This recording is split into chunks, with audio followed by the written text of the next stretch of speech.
Fala galera, tudo bom? Para quem não me conhece, meu nome é Marina Pereira, eu sou médica sanitarista e sou professora de preventiva aqui da Medway. Hoje a gente vai falar aqui um pouquinho para vocês sobre uma das atualizações que aconteceu aqui em 2021. Então aqui, hoje eu vou falar com vocês um pouquinho sobre o Previne Brasil. Ele não começou a acontecer em 2021, mas esse ano teve algumas atualizações e vou trazer um pouquinho aqui para vocês. Se tu chegaste aqui sem saber o que está acontecendo, antes de tudo, nós somos a Medway, nós somos uma empresa de ensino médico e se o teu sonho é fazer residência em São Paulo, tu está no lugar certo, porque aqui a gente vai revisar os assuntos que são mais relevantes para as provas aqui do estado e a gente vai trazer também essas atualizações super importantes que sempre caem aqui nas provas. E se liga também nos nossos guias estatísticos das instituições. Colhem aqui o link na descrição para vocês conseguirem abrir o guia estatístico de forma gratuita, tá bom? E aí, entrando de fato aqui no nosso tema da aula, o Previne Brasil, ele surgiu a partir de uma portaria, a portaria 2979 em 2019, e lá, nessa portaria, foi instituído o programa que estabelece um novo modelo de financiamento de custeio da atenção primária à saúde no âmbito do SUS, ou seja, é como a gente vai financiar a atenção primária à saúde. Eu não quero que vocês confundam, porque aqui a gente está falando do financiamento da atenção primária. Eu não quero que vocês confundam aqui com os recursos destinados ao SUS, que mudaram com a emenda constitucional 95 lá em 2017. Na EC 95, a gente estava falando do financiamento total do SUS, né? Então, quanto que o município tem que dar para a saúde, o quanto que o Estado precisa dar para a saúde e o quanto que a União precisa destinar à saúde em termos de repasses, em termos de dinheiro que ela destina mesmo para a saúde. Aqui não. Aqui a gente está falando do financiamento da União, o financiamento do governo federal para a atenção primária especificamente, tá? Então, o Previne Brasil é só a atenção primária. E aí, como era antes? Antes a gente tinha o piso da atenção básica, que é o que a gente chama de PAB. Lembrando que a atenção básica e a atenção primária são sinônimos, mas a gente dá uma preferência para o termo atenção primária, mas a gente tinha esse piso da atenção básica, o PAB, e aqui eram os recursos federais disponibilizados exatamente para a atenção primária. Então, é exatamente o objetivo do Previne Brasil hoje em dia. E aí tinha o PAB fixo, que era um valor que era fixo e era entregue para os municípios de forma fixa mesmo, sempre. E tinha o PAB variável, que era um valor variável mesmo, utilizado para a implementação de algumas estratégias, como por exemplo o NASF, que é o Núcleo de Atenção à Saúde da Família, de Auxílio à Saúde da Família, a saúde bucal. Então, se o município, a região tinha essa implementação das estratégias, existia o PAB variável também, que era destinado diretamente para a atenção primária. E aí, como é que está agora? Agora, no Previne Brasil, o financiamento está sendo calculado de uma forma bem diferente a partir de 3 pilares, que são eles: a captação ponderada, o pagamento por desempenho e o incentivo para ações estratégicas, tá? Então, a partir desses cálculos, usando esses 3 pilares, aí se decide qual é a verba que a União vai destinar para a atenção primária à saúde de cada município. Fazendo esses cálculos, a União sabe, para esse município eu vou dar tanto, para esse município eu vou dar tanto. E aí, falando um pouquinho dos 3 pilares, o primeiro é o da captação ponderada. Percebam que eu falei captação, não é captação de captar, é captação mesmo, captação de cabeça, número de pessoas. Então, aqui, a parte captação do termo diz respeito a parte da remuneração que é calculada a partir do número de pessoas que estão cadastradas ali na Estratégia de Saúde da Família, que estão sob responsabilidade das equipes. Então, os agentes comunitários de saúde precisam cadastrar as pessoas no seu território para que elas entrem no cálculo, para que elas sejam contabilizadas. E aí, a partir disso, é feito o cálculo para saber quanto dinheiro a União vai repassar. Mas não é tão simples assim. Tem também uma parte aqui do termo que é o ponderada. O que significa isso? Vocês lembram que tem a média comum, né? A média que a gente, soma os valores e divide pelo total, e tem a média ponderada também. O ponderado significa que a gente está dando pesos diferentes para cada pessoa. Então, por mais, se em um município tem 10 pessoas, obviamente que não vai ter, mas se tem um município que tem 10 pessoas e outro que tem 10 pessoas, não necessariamente eles vão receber o mesmo valor. Às vezes o município tem uma vulnerabilidade muito maior. Então, tem uma população, essas 10 pessoas, elas têm uma vulnerabilidade maior, como por exemplo o BPC, que é o benefício, Bolsa Família, pessoas que têm uma previdência menor que 2 salários mínimos. Então, é como se elas contassem mais em termos desse cálculo das pessoas da captação ponderada. Então, a gente atribui valores diferentes para cada pessoa, nesse sentido de equidade até, de que a gente precisa dar mais para algumas populações que são mais vulneráveis. Então, dentro do cálculo da captação ponderada, a gente vai considerar a vulnerabilidade dessa população cadastrada, o perfil demográfico por faixa etária. Então, se é uma população que tem mais pessoas com menos de 5 anos e mais pessoas com mais de 65 anos, aí a gente já considera um valor maior no cálculo ponderado desse pilar. E, por fim, a classificação geográfica pelo IBGE. Então, quanto mais rural e remoto for, mais vai valer ali para esse cálculo desse pilar da captação ponderada, beleza? O próximo pilar é o pagamento por desempenho. Não entendam aqui que é um desempenho do tipo, quantas consultas fez, quantos procedimentos fez, não é nesse sentido.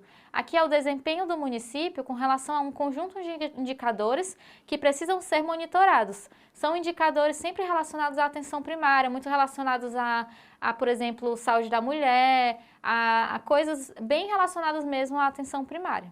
Em 2020 foram 7 indicadores, eu não trouxe aqui para vocês quais foram, porque a aula ia ficar um pouco extensa, mas aí foram 7 indicadores e a ideia, a previsão, era que esse número aumentasse para 14 indicadores em 2021 e para 21 indicadores em 2022, ficando 21 mesmo para sempre, e esses 21 indicadores ficassem fixos, sempre seriam eles. Mas isso acabou não acontecendo pela pandemia, já explico um pouquinho para vocês. E aí, o terceiro pilar é o incentivo para as ações e estratégias, né? Então, a gente falou da captação ponderada, a gente falou do pagamento por desempenho, agora a gente está no incentivo para ações estratégicas. Aqui, a gente vai dar um incentivo para a implementação de programas estratégicos, programas, estratégias e ações que tragam melhorias para a APS. Um pouco na linha ali do PAB variável também, né? Só que é um pouco diferente. Então, aqui, eles têm uma lista aí de várias estratégias, né? A portaria cita 16. E aí, aqui a gente tem alguns exemplos, como a equipe de saúde bucal, o programa Saúde na Escola, a estratégia de agentes comunitários e, como eu disse, ela cita 16 e deixa em aberto a possibilidade de instituição de novos em algum ato normativo. Aí, ou seja, resumindo um pouco, a gente tem então a captação ponderada, que aí é a população, de acordo com o cadastro da população, considerando as vulnerabilidades ali no ponderado, né? É uma captação ponderada. Depois tem o pagamento por desempenho, né? Então, aí tem os indicadores, aqueles 7 indicadores, que depois ia ser 14, depois ia ser 21. E depois tem o incentivo para ações estratégicas, com programas, estratégias e ações específicas, né? Então, resumindo aqui como é que está funcionando, como deveria estar funcionando o Previne Brasil. Trazendo algumas críticas ao programa, primeiro que quando saiu essa portaria, os municípios começaram a fazer os cálculos de como ficaria e existia um risco bem grande de queda nos repasses. Então, existia esse risco de diminuição do repasse à atenção primária e aí existia uma preocupação com relação à precarização maior ainda da atenção primária. Então, essa foi uma crítica que surgiu bastante pelos médicos sanitaristas, pelos especialistas em saúde coletiva e de modo geral, as pessoas da área da saúde de modo geral. E aí também a gente tem que ficar atento com relação aos sistemas de informação, porque eles não são completamente interligados, então acaba que pode ter falhas e retrabalhos nesses preenchimentos, e aí podem ter, inclusive, algumas desigualdades regionais por conta disso, porque algumas áreas mais remotas, elas podem ter dificuldade na articulação dessa emissão dos dados, né? Percebam que as coisas que a gente usa aqui para calcular o repasse, elas dependem muito dessa interconexão, dessa conexão entre os dados de um lugar para o outro, porque a gente tem que passar indicadores, tem que passar cadastros, tudo isso depende dessa articulação da emissão de dados. Então, uma preocupação, uma crítica foi com relação a essas desigualdades regionais, né? Um lugar sem internet, lugares rurais e mais remotos. E, por fim, não há mais repasse financeiro específico para o NASF, né? Isso foi uma preocupação bem grande que aconteceu. Agora fica a critério da gestão do município se vai dar esse incentivo ou não, esse repasse financeiro para o NASF em si, porque agora a União não dá mais esse repasse especificamente para o NASF, né? Agora trazendo um pouco das atualizações de fato, né? Porque até o que eu trouxe até aqui é o que a gente já sabia lá desde que ele começou em 2019. Então, por conta da pandemia, essa transição de modelo do PAB para o Previne Brasil acabou sendo prejudicada. Então, ano passado, em 2020, a gente não teve um aumento do número de indicadores de desempenho, se manteve mesmo nos 7 e foi dito que ia ficar assim mesmo até que a situação toda se regularizasse. Também foram repassados alguns valores fixos mensais durante esse período de transição, então eles foram chamados de incentivos financeiros de transição, para evitar que os municípios perdessem a verba que recebiam, porque imagina só, muita coisa depende de cadastro dos agentes comunitários, de muitas coisas que estavam dificultadas por conta da pandemia, até por conta do isolamento social, né? A gente não estava tendo atendimentos comuns, com certeza os indicadores iriam piorar. Então, pensando nisso, teve esse incentivo financeiro de transição. E aí, agora em 2021, algumas novas estratégias nessa transição surgiram, pensando mesmo nesse período da pandemia que está bem complicado, né? Então, agora, em 2021, até a competência de agosto, a captação ponderada, o repasse vai ser o equivalente a 100% do potencial de cadastros do município, né? Então, eles não está tendo esse investimento, não investimento, mas essa obrigatoriedade dos municípios, essa pressão para os municípios irem para o campo, fazerem cadastros para poder aumentar o número de pessoas cadastradas, porque a gente considera que isso é perigoso nesse momento, né? Então, por enquanto, o repasse está sendo equivalente como se tivesse 100% de cadastros no município, tá? Uma coisa semelhante foi feita com relação ao pagamento de desempenho, então está sendo considerado o potencial de 100% de alcance para aqueles indicadores que a gente tem, os 7 indicadores que tem nesse pilar. Então, até agosto também de 2021, o repasse está sendo feito como se os indicadores estiveram 100% ali no topo, tá? 100% ok, e aí eles mandam um repasse como se estivesse assim. E, por fim, tem um incentivo financeiro com base em critérios populacionais para os municípios que tiveram queda de repasse, porque a pandemia acabou influenciando muito, ou por outros motivos também. Então, para evitar que alguns municípios ficassem com um repasse muito ruim, está tendo os incentivos financeiros específicos para esses casos, tá?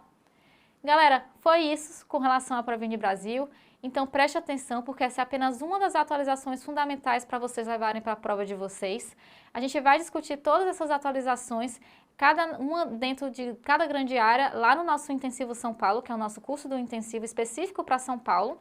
Além disso, a gente tem também um curso diferencial de cirurgia e um curso de imagens radiológicas específicos dentro do nosso intensivo também.